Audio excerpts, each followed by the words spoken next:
السلام علیکم لسنرز، کیسے ہیں آپ سب؟ ناول خون بہا بیسڈ ناول بہت ہی ایموشنل اور رومانٹک روڈ ہیرو کے ساتھ آپ کی خدمت میں پیش کرنے جا رہے ہیں۔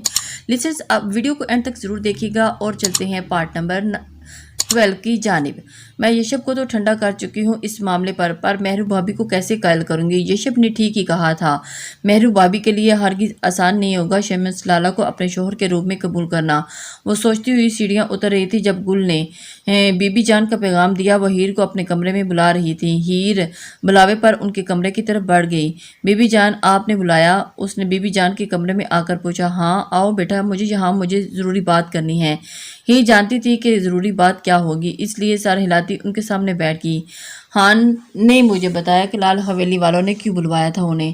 بی بی جان نے گلا کھنکار کر بات شروع کی۔ جی تم جانتی تھی پہلے سے یہ بات؟ انہوں نے سوالیہ نظروں سے ہیر کو دیکھا۔ نہیں بی بی جان، اماں اور بابا نے مجھ سے پوچھے بغیر ہی بھابی کے گھر والوں سے بات کر لی تھی۔ مجھے بھی کل ہی بتایا اماں نے۔ اگر مجھے علم ہوتا تو میں آپ لوگوں سے اجازت کے بعد ہی مہرو بھابی کو گھر والوں سے بات کرنے کا کہتی انہیں۔ بی بی جان مطمئن ہوئی۔ آپ کو برا لگا بی بی جان؟ نہیں بچے، مجھے کیوں برا لگے گا؟ مہرو میری بھتیجی بھی ہے، میں بھی چاہتی ہوں کہ وہ ایک خوشگوار زندگی گزارے۔ اس رشتے پر کسی کو کوئی اعتراض نہیں ہے لال حویلی میں، یہاں بھی صرف یشب اور مہرو کو ہی اعتراض ہے۔ بی بی جان، یشب سے بات ہو گئی ہے میری، انہوں نے کہا ہے کہ اگر بھابی راضی ہوئی تو ان کو بھی کوئی اعتراض نہیں ہوگا۔ بھابی سے بات کر لی آپ نے؟ ہاں ابھی تمہارے آنے سے پہلے کی تھی بھابی۔ مہرو کی امی کا فون آیا تھا، کہہ رہی تھی کہ وہ زبیر کو بھیج رہی ہیں مہرو کو لینے، اس لیے ایک دفعہ میں بات کر لوں اس سے۔ پھر کیا کہا بھابی نے؟ ہیر پرجوش ہوئی، کہہ رہی تھی اسے شادی ہی نہیں کرنی، وہ حدید کے ساتھ ہی زندگی گزار لے گی، اسے اب کسی سہارے کی ضرورت نہیں رہی ہے۔ بی بی جان کی بات پر ہیر کا منہ لٹک گیا۔ میں نے تمہیں اسی لیے بلایا ہے ہیر بچے، مہرو سے بات کرو جا کر۔ زندگی بغیر کسی مرد کے سہارے کی گزارنا آسان نہیں، اس لیے ٹھنڈے دل و دماغ سے سوچے اس بار۔ جی بی بی جان، میں کرتی ہوں بات مہرو بھابی سے۔ زبیر کے آنے سے پہلے ہی بات کر لینا، شاید شام تک وہ آ جائے مہرو کو لینے۔ جی میں جاتی ہوں ابھی۔ ہیر سر ہلاتی کمرے سے باہر نکلی اور بات کرنے کے لیے مناسب الفاظ ترتیب دیتی مہرو کے کمرے کی طرف چل پڑی۔ ہیر جب مہرو کے کمرے میں داخل ہوئی تو مہرو صوفے پر گھٹنوں میں سر دیے بیٹھی ہوئی تھی، وہ اپنی سوچوں میں محو تھی۔ بھابی، اس نے پاس آ کر پکارا۔ مہرو آنسو پوچھتی سیدھی ہوئی۔ آپ رو رہی ہیں؟ ہیر نے اس کی سرخ آنکھوں کو دیکھ کر پوچھا۔ نہیں بس ایسے ہی، تم آؤ بیٹھو، وہ افسردہ سا مسکرا کر بولی۔ ہیر اس کے ساتھ ہی صوفے پر ٹک گئی۔ بھابی وہ میں، ہیر کو سمجھ نہیں آ رہا تھا کہ کیسے بات شروع کرے۔ وہ میں آپ سے ضروری بات کرنے آئی تھی، وہ ہچکچا کر بولی۔ اگر تمہیں بی بی جان نے یہاں بھیجا ہے تو میں اس بارے میں کوئی بات نہیں کرنا چاہتی ہیر۔ بھابی پلیز ایک دفعہ میری بات سن لیں، وہ ملتجی ہوئی۔ ہیر پلیز، میرے لیے یہ سب آسان نہیں ہے بھابی، شمس لالہ بہت اچھے ہیں۔ ہیر کی بات پر مہرو نے پرشکوہ نظروں سے اسے دیکھا۔ لالا نے یشار خان کو جان بوجھ کر نہیں مارا تھا بھابی، ہیر نے وضاحت دی۔ میں جانتی ہوں ہیر، تمہیں یہ بتانے کی ضرورت نہیں ہے، تو پھر اس بات کو سوچنے میں کیا برائی ہے بھابی؟ کوئی برائی نہیں ہے، پر میں شادی ہی نہیں کرنا چاہتی تو پھر سوچ کر کیا کروں گی؟ مہرو دکھی لہجے میں بولی۔ بھابی، آپ لالا کے ساتھ بہت اچھی زندگی گزاریں گی، مجھے پورا یقین ہے۔ ایک بار، صرف ایک بار سب کچھ بھلا کر اس بارے میں سوچیں تو۔ سوچ لوں گی، وہ کہہ کر کھڑی ہوئی۔ بھابی پلیز، ہم سب آپ کے لیے اچھے کے لیے کہہ رہے ہیں، میں جانتی ہوں ہیر، سب میری بھلائی چاہتے ہیں۔ آپ خفا ہو گئی ہیں مجھ سے؟ نہیں ہیر، میں کیوں خفا ہوں گی تم سے؟ ایسی کوئی بات نہیں ہے بھابی، میں اس بارے میں کچھ نہیں جانتی تھی، پہلے کل ہی اماں نے بتایا کہ بابا زبیر لالا سے رشتے کی بات کر چکے ہیں۔ میں تم سے بھی خفا نہیں ہوں ہیر، تم بہت اچھی ہو اور میں تم سے خفا نہیں ہو سکتی۔ مہرو نے اس کے گال پر ہاتھ رکھے پیار سے کہا۔ تو پھر میری بات مان لینا بھابی۔ ہیر نے اس کا ہاتھ اپنے ہاتھ میں لیا۔ کہاں نہ سوچوں گی، آپ مجھے ٹال رہی ہیں۔ نہیں ٹال نہیں رہی ہوں، ابھی لال حویلی جاؤں گی تو وہاں سب یہی بات کریں گے جیسے صبح بی بی جان اور بابا جان نے کی، اور اب تم سب کے بار بار کہنے پر مجھے ماننا پڑے گا ہیر، کیونکہ میں ایک عورت ہوں اور میں کب تک میری اپنی کوئی مرضی ہو نہ ہو، مجھے اپنے گھر والوں کی مرضی کے مطابق ہی چلنا پڑے گا۔ یہی زندگی ہے ہم عورتوں کی، ڈگڈگی بن کر زندگی گزارتے جاؤ، وہ تلخی سے کہتی کبرڈ کی طرف بڑھی۔ تم بھی تو جانتی ہو، تمہارے ساتھ ایک عورت ہونے کے ناطے جو ہو چکا وہ سب تو بھولا نہیں ہوگا نا تمہیں؟ مہرو نے کبڈ کا ایک پٹ کھولتے ہوئے کہا، مجھے یاد ہے ایسا بھابھی، شاید چاہ کر بھی بھول نہیں پاؤں گی، مگر اس کے بدلے مجھے اتنا کچھ مل چکا ہے کہ میں اس سب کو خود ہی یاد نہیں کرنا چاہتی۔ آپ کو یاد ہے ایک دفعہ آپ نے ہی کہا تھا، ہیر صبر سے برداشت کر لو، ایک نہ ایک دن تمہیں اس صبر کا پھل ضرور ملے گا۔ تو بھابھی مجھے وہ مل چکا ہے پھل، اس لیے میں چاہتی ہوں کہ آپ بھی دل میں کوئی خوف، وہم یا زبردستی رکھے بغیر سوچیں۔ ہم عورتوں کی واقعی اپنی کوئی مرضی نہیں ہوتی، ہم اپنے باپ، بھائیوں اور شوہروں کی خواہشات کے آگے سر جھکاتی آئی ہیں اور آگے بھی جھکاتی رہیں گی، مگر اس بات پر بھی انکار نہیں کہ ایک عورت کو زندگی گزارنے کے لیے مرد کے سہارے کی ہی ضرورت ہوتی ہے، چاہے وہ سہارا باپ کی صورت میں ہو یا بھائی یا شوہر کے ان سہاروں کے بغیر ہم عورتیں کچھ بھی نہیں۔ بھابھی، ہیر رسان سے کہتی مہرو کو قائد کر لینا چاہتی تھی۔ میں مانتی ہوں یہ بات کہ مرد کا سہارا ایک عورت کے لیے بہت ضروری ہے ہیر، اس لیے میں سوچوں گی اس بارے میں۔ آپ یہ مت سوچیے گا بھابھی کہ شمس لالہ میرے بھائی ہیں، اس لیے آپ کو فورس کر رہی ہوں، میں صرف اتنا چاہتی ہوں کہ آپ بھی ایک اچھی زندگی گزاریں ہماری طرح۔ ہیر کہتی اس کے پیچھے ہی قبر تک آئی ہوں، میں تمہارے حلوص پر کوئی شک نہیں ہے ہیر۔ مہرو نے اس کے چہرے کو ہاتھوں کے پیالوں میں لے لیا۔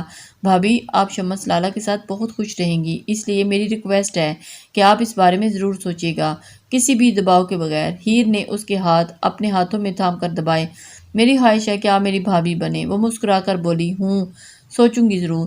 مہرو نے مدھم سا مسکرا کر ہیر کو مطمئن کیا، مگر وہ خود مطمئن نہیں تھی۔ زبیر خان مہرو اور حدید کو آ کر لے گیا تھا۔ ہیر کافی بے چین اور مہرو کے فیصلے کی منتظر تھی۔ مہرو کو لال حویلی گئے 2 ہفتے ہونے والے تھے، مگر ابھی تک وہاں سے ہاں یا نہ میں کوئی جواب نہیں دیا گیا تھا۔ ہیر کی بات مہرو سے ہر 2-4 دن بعد ہو جاتی تھی، مگر اس بارے میں دوبارہ ان کے درمیان کوئی بات نہیں ہوئی تھی۔ ہیر کی بے چینی آؤٹ آف کنٹرول ہوئی تو وہ بی بی جان کے پاس آ بیٹھی۔ بی بی جان تسبیح کر رہی تھی۔ مہرو بھابھی کب تک آ رہی ہیں بی بی جان؟ آپ کی بات ہوئی ان سے؟ وہ دوپٹہ انگلی میں لپیٹتی بے چینی سے بولی۔ ہوئی تھی، بات کہہ رہی تھی ابھی کچھ دن اور رکے گی وہاں۔ جی، ہیر نے اس بات میں سر ہلایا اور اب وہ اگلی بات پوچھنا چاہ رہی تھی، مگر سمجھ نہیں آ رہا تھا کہ کیسے پوچھے۔ بی بی جان نے اسے بے چینی سے پہلو بدلتے دیکھ کر خود ہی پوچھ لیا، ہیر بجے کوئی اور بات کرنی ہے کیا؟ جی بی بی جان۔ تو پھر پوچھو، ہچکچا کیوں رہی ہو؟ وہ مسکرائی۔ وہ بی بی جان، مہرو بھابھی نے کیا فیصلہ کیا پھر؟ دل کی بات آخر زبان پر آ ہی گئی۔ تمہاری بات نہیں ہوئی مہرو سے؟ ہوئی تھی، مگر اس بارے میں نہیں ہوئی۔ اچھا، بھابھی سے بات ہوئی تھی، انہوں نے ہی بتایا ہے کہ مہرو نے وقت مانگا ہے سوچنے کے لیے۔ وہ لوگ تو راضی ہیں، مگر بھابھی کہہ رہی تھی کہ زبیر نے کہا ہے کہ مہرو کو فورس نہ کیا جائے اس معاملے پر، وہ جو بھی فیصلہ کرے گی وہی جواب دلاور خان تک پہنچا دیا جائے گا۔ اب دیکھو مہرو کا فیصلہ کرتی ہے۔ بی بی جان نے تفصیلاً ہیر کو آگاہ کیا۔ میں بھی منتظر ہوں بھابھی کے فیصلے کی۔ وہ مایوسی سے بولی۔ یشب نہیں آیا پشاور سے ابھی، کل شام تک آئیں گے، ابھی بات ہوئی تھی میری ان سے۔ آپ کے لیے چائے لاؤں بی بی جان؟ لے آؤ، سردی بڑھ رہی ہے تو اب تو ہر 2 گھنٹے کے بعد چائے پینے کو دل کرتا ہے۔ بی بی جان مسکرا کر بولی، میں ابھی لاتی ہوں۔ ہیر بھی مسکراتی ہوئی باہر نکل گئی۔ بی بی جان سے بات کرنے کے بعد ہیر کی بے چینی میں مزید اضافہ ہو گیا تھا۔ مہرو بھابھی نہ جانے کیا فیصلہ کریں گی۔ پہلے تو امید تھی کہ ان کے گھر والے راضی ہیں اس رشتے پر، اب تو زبیر خان بھی فیصلہ بھابھی کو سونپ چکا ہے۔ اور بھابھی؟ وہ پریشانی سے ٹہلتی سوچ رہی تھی۔ میں بھابھی سے بات کروں پھر سے؟ نہیں، وہ کیا سوچیں گی میرے بارے میں کہ میں نے اس کا اتنا خیال رکھا اور صرف اپنے بھائی کے بارے میں ہی سوچ رہی ہے۔ مجھے خاموشی سے انتظار کرنا ہوگا، زندگی تو انہوں نے ہی گزارنی ہے، بہتر کہ وہ خود ہی بنا دباؤ کے فیصلہ کریں۔ کیا سوچ رہی ہو اس طرح اسٹیچو بن کر؟ یشب ابھی کمرے میں آیا تھا، ہیر کو دیکھ کر وہ ایک آپ کب آئے؟ ہیر یشب کی آواز پر چونک کر سیدھی ہوئی۔ ابھی آیا ہوں۔ آپ کس مراقبے میں مصروف ہیں؟ وہ مسکرایا۔ کسی مراقبے میں بھی نہیں، آپ تو کل آنے والے تھے نا، تو واپس چلا جاؤں؟ یشب جیکٹ اتارتا خفگی سے بولا۔ ارے نہیں، میں نے تو ایسے ہی پوچھ لیا۔ اچھا بتائیں، ساری چیزیں لائے ہیں نا؟ نہ کوئی خیر خیریت، نہ کوئی کھانا پینا، بس اپنی چیزوں کی پڑی ہے۔ بہت مطلب پرست ہو۔ وہ خفا ہوا۔ ہیر اس کی بات پر کھلکھلا اٹھی۔ اچھا بتائیں کیسے ہیں؟ پورے 2 دن میرے بغیر کیسے گزارے اور کیا کھانا پینا پسند کریں گے خان صاحب؟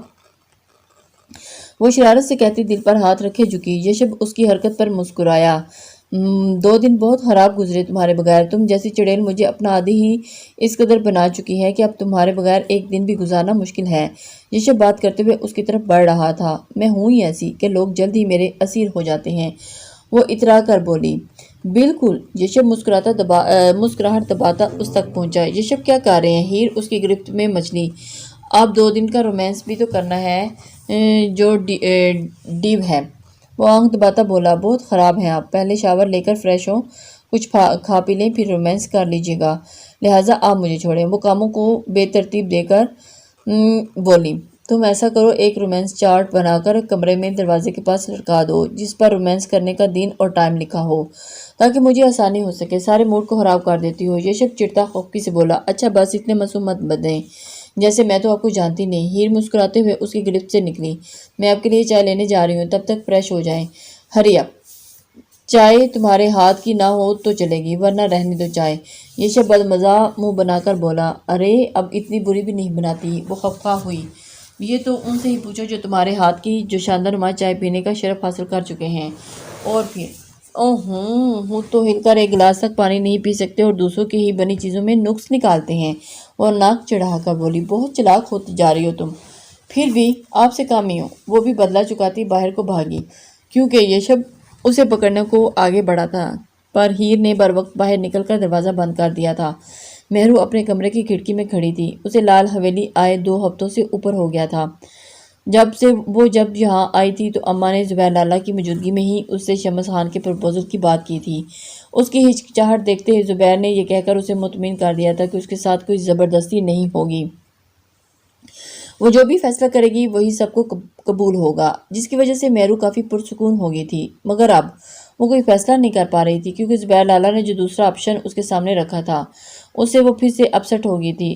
اس دن تو انہوں نے شمس کے پرپوزل پر اس کا ذاتی ڈیسیژن مانگا تھا، مگر اس سے اگلے دن وہ مہرو کے کمرے میں آ کر اس لیے آیا تو دوسرا پرپوزل بھی بتا گئے تھے، جس سے مہرو بے چین ہو گئی تھی کیونکہ زبیر لالہ نے فیصلہ کرنے کی آزادی تو اسے دے دی تھی مگر پر کاٹ کر۔ ان کا کہنا تھا کہ مہرو ان کے 2 پرپوزل میں سے ایک ہی کو فائنل کرنا ہے۔ شطرنج کا صرف ایک ہی پتہ مہرو کے ہاتھ میں دیا تھا انہوں نے۔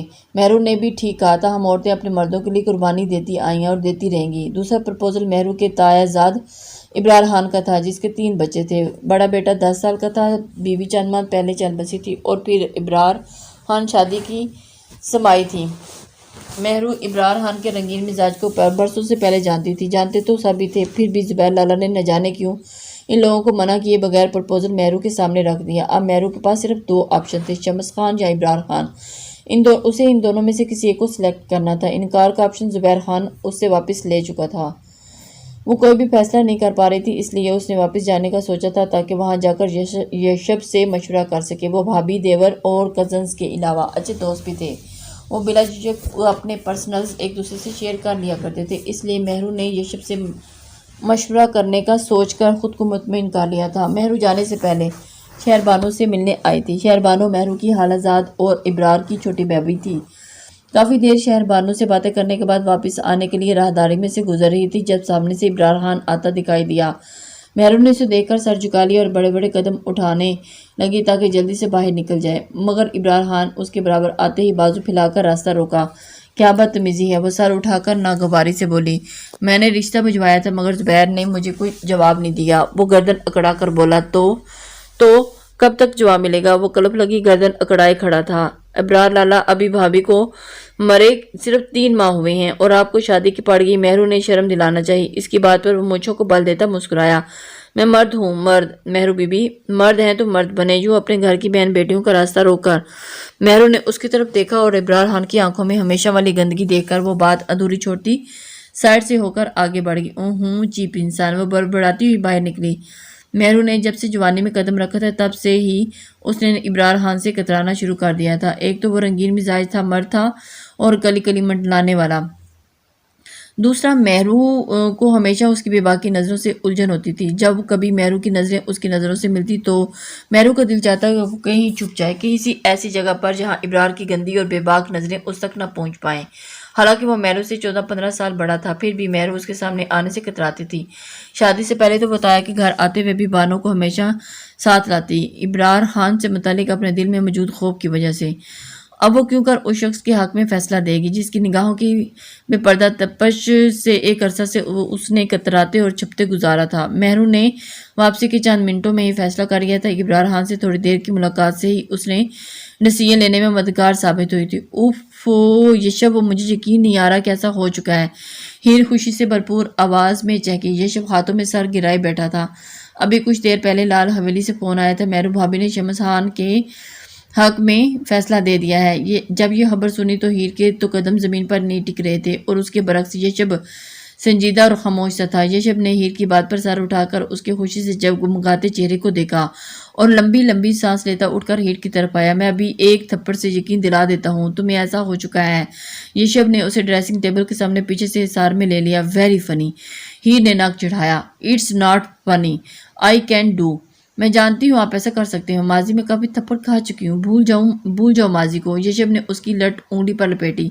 بھول چکی ہوں، پھر بھی تانا دیتی ہوں، کبھی کبھار دینے پڑ جاتے ہیں۔ ہیر معصومیت سے بولی، مت دیا کرو کبھی کبھار، مجھے وہ سب یاد آ جاتا ہے جو میں تمہارے ساتھ کر چکا ہوں۔ وہ افسردگی سے بولا، میں مذاق کر رہی تھی ہان۔ ہیر نے اس کے سنجیدہ سے تاثرات سے آئینے میں نظر آتے اس کے عکس کو دیکھ کر کہا، ہوں جانتا ہوں۔ یہ شب اس کی لٹ کھینچتا ہوا پیچھے ہٹا۔ آپ اتنے سیریس کیوں ہو رہے ہیں؟ مہرو بھابی کا فیصلہ آپ کو اچھا نہیں لگا کیا؟ ہیر نے پوچھتے ہوئے یہ شب سے سگریٹ چھینی وہ جو منہ میں لے چکا تھا۔ نہیں، مجھے اس ڈیسیژن پر کوئی اعتراض نہیں ہے، میں ان کے ساتھ ہوں۔ یہ شب نے سنجیدگی سے کہا، یہی بات مسکرا کر کہیں۔ یہ سگریٹ واپس کرو اور جاؤ، جا کر کوئی اور کام وام کرو، دن بدن پھیلتی جا رہی ہو اور مجھے موٹی لڑکیاں بالکل پسند نہیں۔ او ہیلو مسٹر، میں لڑکی نہیں آپ کی بیوی ہوں، موٹی بھدی کالی پیلی جیسی بھی ہوں آپ کی بیوی ہی رہوں گی، سمجھے؟ ہیر انگلی اٹھا کر بولی، سمجھ گیا۔ یہ شب نے اس کی انگلی پکڑ کر ہلکی سی مروڑی۔ او مائی، کس قدر جلاد صفت انسان ہے آپ، وہ انگلی سے ہلاتی چیخی۔ جلاد صفت کے علاوہ بہت رومانٹک بھی تو ہوں۔ یہ شب نے آنکھ ماری۔ او ہوں، اس نے ناک چڑھائی۔ میں جا رہی ہوں نیچے، بی بی جان نے بلوایا تھا مجھے۔ آپ بھی آ جائیں، تم جاؤ، مجھے کچھ کام ہے وہ کر کے آتا ہوں۔ یہ شب نے لیپ ٹاپ اٹھاتے ہوئے کہا، یہ تو دیتی جاؤ۔ اس نے سگریٹ کی ڈبی کی طرف اشارہ کیا جو ہیر کے ہاتھ میں تھی۔ نہیں، بالکل بھی نہیں۔ اس کے بغیر تو سانس بھی نہیں آئے گا محترم کو۔ اس نے بڑبڑاتے ہوئے ڈبی یشب کی طرف اچھالی جسے یشب نے کیچ کر کے وکٹی کا نشانہ بنایا اور ہیر کی طرف ہوائی کس اچھالی۔ وہ مسکراتی ہوئی باہر نکل گئی اور نیچے آ۔ السلام علیکم لسنر۔